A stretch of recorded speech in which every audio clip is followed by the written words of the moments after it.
Dear friends, myself Dr. Sachin Goswami welcome you on my YouTube channel Dr. Sachin Goswami's English Classes। दोस्तों, जैसा कि आप जानते ही हैं कि प्रेजेंटली मैं आपको बीएड, डीएलएड, सीटेट और यूपीटेट के लिए इंग्लिश पेडागोजी तैयार करा रहा हूं।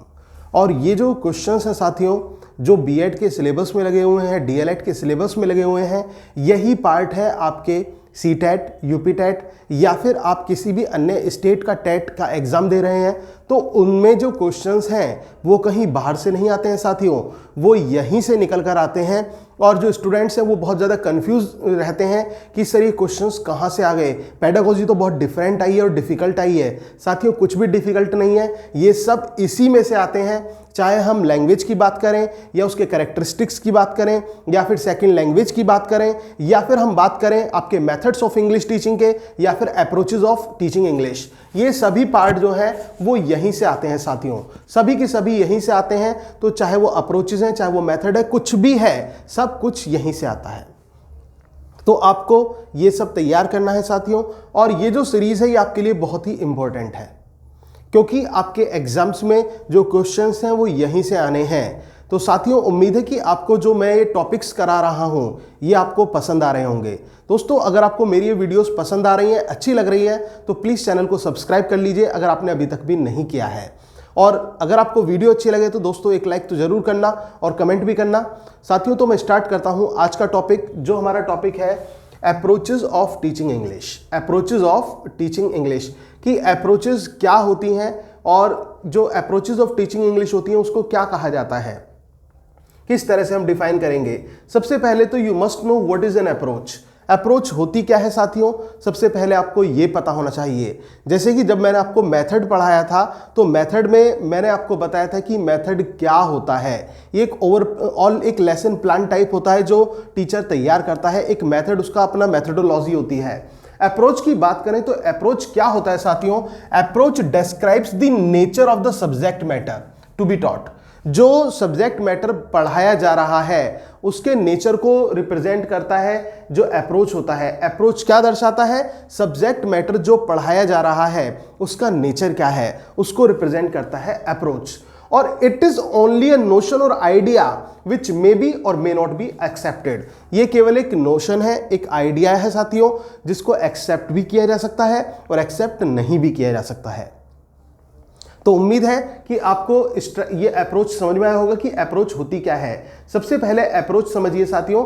अप्रोच जो है वो डिस्क्राइब करती है सब्जेक्ट मैटर के नेचर को जो कि पढ़ाया जाना है। ये एक नोशन और एक आइडिया है। अप्रोच जो है एकमात्र इसको एक्सेप्ट किया भी जा सकता है और नहीं भी किया जा सकता है, ठीक है ना। ये एक केवल नोशन और आइडिया होती है।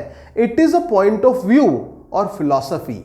On the other hand, method is an overall plan for orderly presentation of language material. यहां पर दोनों का मैंने डिफरेंस क्लियर कर दिया है। ये क्या है, ये केवल एक पॉइंट ऑफ व्यू और फिलॉसफी है।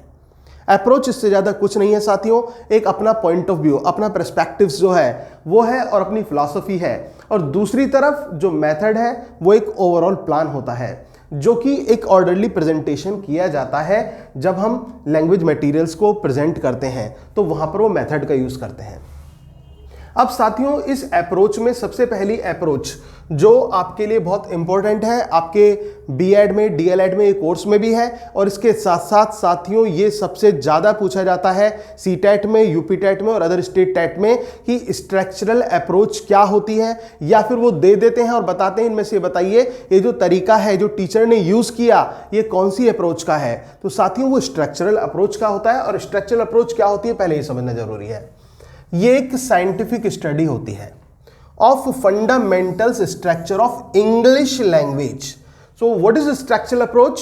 It is a scientific study of the fundamentals structures of English language. जो fundamentals of structures of English language हैं उनकी साइंटिफिक स्टडी जो है वो स्ट्रक्चरल अप्रोच कहलाती है। स्ट्रक्चरल, जैसा कि आप नाम से ही समझ रहे होंगे, कि स्ट्रक्चर बनाना, एक स्ट्रक्चर एस्टेब्लिश करना। अभी स्ट्रक्चर किस चीज का है साथियों? ये है structure of words, structure of phrases, structure of idioms, structure of sentences. तो ये पूरा स्ट्रक्चर आ जाता है साथियों।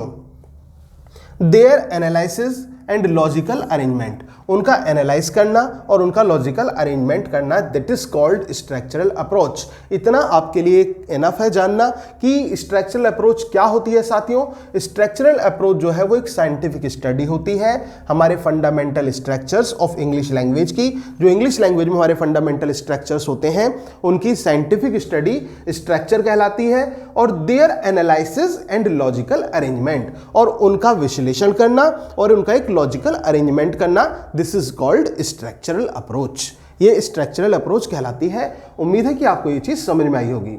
साथियों, अगर आपको ये वीडियो अच्छी लग रही है तो प्लीज चैनल को सब्सक्राइब कर दीजिए अगर आपने अभी तक नहीं किया है, और वीडियो को लाइक तो जरूर कर देना साथियों। It is based on the belief that in the learning of a foreign language mastery of structure is more important than acquisition vocabulary. देखो, मेनन और पटेल ने क्या कहा हुआ है। मेनन और पटेल ने कहा है कि अगर हम एक फॉरेन लैंग्वेज सीख रहे हैं, एक विदेशी भाषा आप सीख रहे हैं, तो उस कंडीशन में आपकी जो स्ट्रक्चर पर मास्टरी है ना, वो पकड़ बहुत अच्छी होनी चाहिए। ठीक है, और किससे ज्यादा होनी चाहिए? एक्विजिशन ऑफ वोकैबुलरी से। वोकैब से ज्यादा आपकी पकड़ स्ट्रक्चर पर होनी चाहिए। आप एक अच्छा स्ट्रक्चर बना पाएंगे तो ही आप प्रॉपर वोकैब को तैयार कर पाएंगे, क्योंकि स्ट्रक्चर में क्या होता है साथियों, हम डिवीजन भी करते हैं। डिवीजन ऑफ वर्ड्स, जैसे कि मैंने आपको स्टार्टिंग में बताया, division of sentences, division of phrases, division of idioms, इन सभी का डिवीजन किया जाता है। जब एक अच्छा डिवीजन होगा तो एक अच्छी वोकैब भी तैयार होगी। तो यहां पर स्ट्रक्चर पर पकड़ ज्यादा अच्छी होनी चाहिए in comparison to the vocab. So it is more essential than that of vocab part. There are 325, अब पहले इसे समझिए, different arrangement of pattern of words is known as structure. ये मैं आपको ऑलरेडी बता चुका हूं। जो different arrangement of pattern of words है, शब्दों को अलग अलग रूप में अरेंज करना, शब्दों को अलग अलग रूप में अरेंज करना, वो क्या कहलाता है? वो स्ट्रक्चर कहलाता है। चाहे वो हमारे वर्ड्स हैं, सेंटेंसेस हैं, फ्रेजेस हैं, इडियम्स हैं, कुछ भी हैं, उन शब्दों में हम हेरा फेरी कर रहे हैं। मैं आपको एग्जाम्पल भी इसका दूंगा साथियों, लेकिन फिलहाल आप इस पॉइंट को समझिए कि different arrangement of pattern of words is known as structure. जो डिफरेंट अरेंजमेंट होता है पैटर्न ऑफ वर्ड्स का, उसको स्ट्रक्चर के नाम से जाना जाता है। अब there are 325 structures and more than 10 lakhs words in English. देखिए कितनी बड़ी बात है ये। इंग्लिश में 325 स्ट्रक्चर्स हैं। How many structures? 325 structures and more than 10 lakhs words in English, और 10 लाख से ज्यादा शब्द हैं। और साथियों 10 लाख ये अब तो रिवाइज्ड भी हो चुका है, अब तो और भी बढ़ गए हैं, क्योंकि हर वर्ष जो है, एक जो मैं बता देता हूं आपको कि कमेटी होती है इसकी, और जैसे कि हमारे यहाँ पर डिपार्टमेंट होते हैं ना, ऐसे ही लिंग्विस्टिक्स में डिपार्टमेंट होते हैं साथियों, जो इस पर वर्क करते हैं। तो उनके अकॉर्डिंगली वो क्या करते हैं? लैंग्वेज को मॉडिफिकेशन करते हैं, उसमें नए नए चेंज लाते हैं, उसमें बदलाव लाते हैं। चाहे हम प्रोनाउंसिएशन की बात करें, चाहे हम वर्ड्स की बात करें, किसी भी चीज़ की बात करें, तो न्यू मॉडिफिकेशंस उसमें आते रहते हैं। इवन प्रोनाउंसिएशन में भी साथियों चेंज आता है, बहुत सारे चेंज आते हैं। फॉर एग्जाम्पल, आप पहले गार्जियन बोलते थे but now you call it guardian. पहले आप शेड्यूल बोलते थे but now you call it schedule. तो ये बहुत सारी चीज़ें हैं। ठीक है, आप एजुकेशन बोलते थे, now it is called education. तो ये सभी चेंजेस कहाँ से आते हैं? ये लैंग्वेज कमेटीज चेंज करती हैं साथियों, और इसके साथ साथ नए शब्द भी हमारे इसमें आते रहते हैं लैंग्वेज में, और अलग अलग देशों से डिराइव्ड वर्ड्स भी इंग्लिश में लिए जाते रहे हैं और अभी भी लिए जा रहे हैं। तो ये जो हमारे 325 स्ट्रक्चर्स हैं और मोर देन 10 लाख वर्ड्स हैं इंग्लिश में। Due to its structure English is known as the bulkiest language. अपने स्ट्रक्चर की वजह से इंग्लिश को बल्किएस्ट लैंग्वेज का कहा जाता है। अब बल्किएस्ट क्या? सबसे भारी लैंग्वेज, सबसे एक विशाल लैंग्वेज, वो भारी भरकम भाषा इंग्लिश है, क्योंकि इसका स्ट्रक्चर ही इतना विशाल है साथियों। अब हम बात करते हैं structural approach expects the students to learn about 3500 words at the end of schooling. ये बहुत इंपॉर्टेंट क्वेश्चन है, बहुत इंपॉर्टेंट क्वेश्चन है in point of view of CTET examination या फिर यूपीटेट एग्जामिनेशन और अदर टेट एग्जामिनेशंस। पेडागोजी के लिए बहुत इंपॉर्टेंट है। क्यों? क्योंकि यहाँ पर ये साफ साफ दिया हुआ है स्ट्रक्चरल अप्रोच जो है क्या एक्सपेक्ट करती है स्टूडेंट से कि वो एटलीस्ट जब उनका स्कूल पूरा हो जाए तो तब तक वो कितने शब्द सीख चुके हों, तब तक एक, ताकि वो आगे चल के उनकी जो सरेंडर वैल्यू है वो बहुत ज़्यादा अच्छी हो जाए। तो ऐसी सिचुएशन में एटलीस्ट 3500 वर्ड्स, मतलब 3500 वर्ड्स एटलीस्ट बच्चों पर आने चाहिए। ये स्ट्रक्चरल अप्रोच जो है ये एक्सपेक्ट करती है इस चीज़ को लेकर कि 3500 जो वर्ड्स हैं वो बच्चों को आने चाहिए जो स्कूलिंग के एंड पर। अब साथियों, it is found that 100 sentences of English have more than 600 structure words. देखिए ये भी बहुत अच्छी बात है और ये भी बहुत one of the most important questions है आपके लिए कि it is found that 100 sentences of English के जो 100 सेंटेंसेस होते हैं have more than 600 structural words, उनके 600 से ज़्यादा स्ट्रक्चरल वर्ड्स होते हैं। इतना ध्यान रखना है, जो 100 सेंटेंसेस हैं इंग्लिश के उनके 600 से ज़्यादा स्ट्रक्चरल वर्ड्स होते हैं। अब हम बात करते हैं, फॉर एग्जाम्पल मैंने आपसे कहा था एग्जाम्पल मैं इसका दूंगा राहुल इज हेयर। ये एक सेंटेंस है हमारा, राहुल इज हेयर। अब इसको हम दूसरी तरह से कहते हैं is Rahul here, here Rahul his, here Rahul is, here is Rahul. So there are the different structures of one sentence.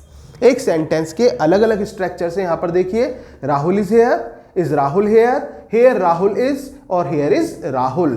तो यहां पर अलग अलग स्ट्रक्चर हैं, वर्ड्स वही हैं। देखिए तीनों शब्द ये एक ही हैं, राहुल इज हेयर, ये भी इसमें भी है, इसमें भी है और इसमें भी है, कोई एडिशनल वर्ड्स नहीं है। तो ऐसी सिचुएशन में same vocab but different meaning due to different arrangement of the vocabulary. ये सेम वोकैब है लेकिन डिफरेंट मीनिंग लेकर रहा है। क्यों? क्योंकि हमने वोकैब को इधर उधर कर दिया है, उसमें हेरा फेरी कर दी है, इधर का उधर उधर का इधर कर दिया है, उल्टा पुल्टा कर दिया है। So this arrangement is known as structure. तो साथियों इतना जानना जरूरी है कि ये जो अरेंजमेंट है यही स्ट्रक्चर कहलाता है, इसी को हम स्ट्रक्चर बोलते हैं। यूजफुलनेस एंड टीचेबिलिटी, ये सबसे बड़ी एक मेन कैरेक्टरिस्टिक्स है, विशेषता है इसकी साथियों, ये यूजफुलनेस है और टीचेबिलिटी है। मतलब इसको आसानी से पढ़ाया जा सकता है, समझाया जा सकता है टीचर के द्वारा डिफरेंट स्ट्रक्चर्स तैयार करके। सिंप्लिसिटी एंड सरेंडर वैल्यू, एक तो सबसे बड़ी चीज इसके अंदर सिंप्लिसिटी होती है। इस अप्रोच के अंदर ये जो अप्रोच है साथियों, इस अप्रोच में सिंप्लिसिटी होती है और दूसरी चीज इसकी जो सरेंडर वैल्यू है वो बहुत ज्यादा होती है। Surrender value from the future point of view, from the future prospectives, कि आगे चलकर ये चीज काम आती है। क्योंकि आपने बचपन में बहुत सारे शब्द याद करे होंगे, आपने जूनियर लेवल पर बहुत सारे शब्द याद करे होंगे और वो आज तक भी आप यूज कर रहे हैं। सोसाइटी में उनको फ्रैंकली यूज करते हैं। क्या वो आपने अभी याद करे? नहीं, वो आपने पहले याद किए और उनके स्टाइल्स आप बदलते रहते हैं, अलग अलग तरह से उन्हें यूज करते हैं। तो साथियों और क्या है, यही तो है स्ट्रक्चर। हम अपनी एक बात को या एक वर्ड को अलग अलग रूप में जब प्रस्तुत करते हैं, प्रेजेंट करते हैं, तो उसका स्ट्रक्चर चेंज हो जाता है and this is called structural approach, और यही स्ट्रक्चरल अप्रोच कहलाती है साथियों। अब सिंप्लिसिटी एंड सरेंडर वैल्यू, इसके बाद gradation is an essential part of it to grade easier and difficult structure. साथियों जब हम इस अप्रोच की बात करते हैं, स्ट्रक्चरल अप्रोच की, तो ग्रेडेशन इसका मुख्य पार्ट होता है। ग्रेडेशन मतलब ग्रेडेड करना। आपने देखा भी होगा, आपने बुक्स में भी देखा होगा कि नीचे दिए होते हैं डिफिकल्ट वर्ड्स, कठिन शब्द। तो कठिन शब्दों का एक अलग स्ट्रक्चर तैयार कीजिए, इजी वर्ड्स का एक अलग स्ट्रक्चर तैयार कीजिए। ऐसे ही सेंटेंसेस को आप कठिन को अलग और इजी को अलग तैयार कीजिए। तो this is called the gradation approach of this structural approach. It correlates the teaching of grammar and composition with reading lesson. ये दोनों को कोरिलेट करती है, टीचिंग ऑफ ग्रामर को भी, ठीक है, ये teaching of grammar and composition, और जो कंपोजिशन उन दोनों को कोरिलेट करती है जब हम लेसन को पढ़ाते हैं, तो उस समय इसका कोरिलेशन होता है। The unit of teaching is structure. जो टीचिंग की यूनिट होती है यहाँ पर इस स्ट्रक्चरल अप्रोच में, तो वो खुद स्ट्रक्चर होती है। जो इसकी यूनिट है वो खुद स्ट्रक्चर होती है। तो साथियों ये है स्ट्रक्चरल अप्रोच। लेकिन अगर जो हम इसके डिमेरिट्स की बात करें साथियों, तो बहुत सारे डिमेरिट्स आ जाते हैं। सबसे पहली चीज कि ये सेकेंडरी लेवल पर ये जो अप्रोच है ये कामयाब नहीं होती। ये कामयाब होती हुई दिखाई नहीं पड़ती जब हम सेकेंडरी लेवल की बात करते हैं, क्योंकि बच्चा जो है वो रिपीटिशंस को पसंद नहीं करता है। दूसरी बात ये कि ये जो अप्रोच है ये वहीं पर मैं कहूँगा सीनियर लेवल पर भी पोएट्री और प्रोज पढ़ाने के लिए बिल्कुल भी कारगर नहीं है। तो स्ट्रक्चरल अप्रोच अपने आप में इस तरह से भी कारगर नहीं है। तो ये चीज़ है, मतलब स्ट्रक्चर अप्रोच जो है साथियों वो केवल और केवल जो है वो एक तरह से एक स्ट्रक्चर है। जैसे कि मैंने आपसे शुरू में भी कहा था, ये आपके ऊपर डिपेंड करता है कि it is only A notion और आइडिया विच मे बी और मे नॉट बी एक्सेप्टेड, जिसको एक्सेप्ट भी किया जा सकता है और एक्सेप्ट नहीं भी किया जा सकता है। और यहां तक कि साथियों जब हम बात करते हैं जूनियर लेवल की, तो जूनियर लेवल में भी लिटरेचर और स्पेशली पोइट्री पढ़ाने के लिए ये प्रभावी नहीं होती है। और इसके एक और डिमेरिट की मैं बात करूं तो साथियों, जो ग्रामेटिकल बात है, जो ग्रामर की हम बात करते हैं, तो वहां पर भी ये खरी नहीं उतरती जो स्ट्रक्चरल अप्रोच होती है। तो साथियों ये थी स्ट्रक्चरल अप्रोच। उम्मीद है कि आपको समझ में आ गई होगी। मैं एक बार फिर से रिपीट कर देता हूं, अप्रोच क्या होती है। अप्रोच जो है वो किसी भी सब्जेक्ट मैटर के नेचर को डिस्क्राइब करती है, और ये एक नोशन और एक आइडिया होता है जिसको एक्सेप्ट किया जा सकता है और नहीं भी किया जा सकता है। ये एक फिलॉसफी और पॉइंट ऑफ व्यू होता है, और किस चीज के लिए, जो हम अपनी बात को कह रहे हैं या फिर पढ़ा रहे हैं। और दूसरी तरफ जो मेथड होता है वो एक ओवरऑल प्लानिंग होती है जिसको प्रेजेंट किया जाता है। अब स्ट्रक्चरल अप्रोच की बात करें तो ये साइंटिफिक स्टडी होती है साथियों, फंडामेंटल स्ट्रक्चर्स ऑफ इंग्लिश की। दूसरी चीज ये जो है ये लर्निंग में फॉरेन लैंग्वेज में मास्टरी स्ट्रक्चर्स पर ज्यादा जोर देती है इन कंपैरिजन टू वोकैब। इसके अलावा जो डिफरेंट अरेंजमेंट ऑफ वर्ड्स हैं साथियों वो क्या कहलाते हैं, वो स्ट्रक्चर कहलाते हैं। और इंग्लिश में 325 स्ट्रक्चर्स हैं और इससे 10 लाख से ज्यादा वर्ड्स हैं। और इंग्लिश को इसी वजह से बुल्किएस्ट लैंग्वेज के रूप में भी जाना जाता है। और स्ट्रक्चरल अप्रोच क्या एक्सपेक्ट करती है कि जब आपकी स्कूलिंग खत्म हो जाए, जब आप अपनी स्कूलिंग कंप्लीट कर लें, तो आपके पास एटलीस्ट 3500 वर्ड्स 3500 आपके वर्ड्स तैयार होने चाहिए। इसके अलावा साथियों जो it is found that 100 sentences of English have more than 600 structural words. जो 100 सेंटेंसेस हैं इंग्लिश में उसके 600 से ज्यादा स्ट्रक्चरल वर्ड्स होते हैं। जैसे कि ये आपके सामने एग्जांपल दिया हुआ है कि मतलब डिफरेंट जो हमारे वर्ड सेम है लेकिन उनका स्ट्रक्चरल डिफरेंट है और मीनिंग भी अलग है। यूजफुलनेस, टीचिंग एबिलिटी इसकी क्वालिटी है, सिंप्लिसिटी और सरेंडर वैल्यू इसकी अच्छी है। ये ग्रेडेशन इसका मुख्य पार्ट है जिसमें इजी और डिफिकल्ट स्ट्रक्चर्स को हम अलग अलग डिवीजन में तैयार करते हैं। और ये ग्रामर और कंपोजिशन से कोरिलेट करती है। यूनिट ऑफ टीचिंग जो है इसकी स्ट्रक्चर है। उम्मीद है साथियों कि आपको ये समझ में आई होगी वीडियो। दोस्तों इसके साथ साथ मैं आपको बताना चाहूंगा कि आपके बीएड और डीएलएड की जो एक प्लेलिस्ट है मेरे इस चैनल पर, आप उस प्लेलिस्ट पर जाइए और वहां पर जाकर आप अपनी सभी वीडियोस को स्टडी कर सकते हैं, बशर्ते मैं उसका जो लिंक है वो आपके कमेंट बॉक्स में भी दे दूंगा। इसके साथ साथ साथियों सीटेट और यूपीटेट की मैंने अलग प्लेलिस्ट बनाई हुई है, और मैं इस बात को दावे के साथ कहता हूं अगर आपने वो प्लेलिस्ट तैयार कर ली और साथ साथ ये तैयार कर लिए तो आपको सीटेट में कोई नहीं रोक सकता। आप पहली बार में ही सीटेट निकाल देंगे अगर आपकी बशर्ते अलग सब्जेक्ट पर भी कमांड है। मैं बात ये इंग्लिश की कर रहा हूं कि इंग्लिश में तो आपको कोई रोक ही नहीं सकता। तो ये थी हमारी आज की वीडियो। उम्मीद है कि आपको पसंद आई होगी। दोस्तों अगर आपको वीडियो पसंद आई तो प्लीज चैनल को सब्सक्राइब कर लीजिए अगर आपने अभी तक नहीं किया है, and please do not forget to press the bell icon while subscribing this channel, and please like, share and comment also. Thank you very much, yours doctor Sachin Goswami.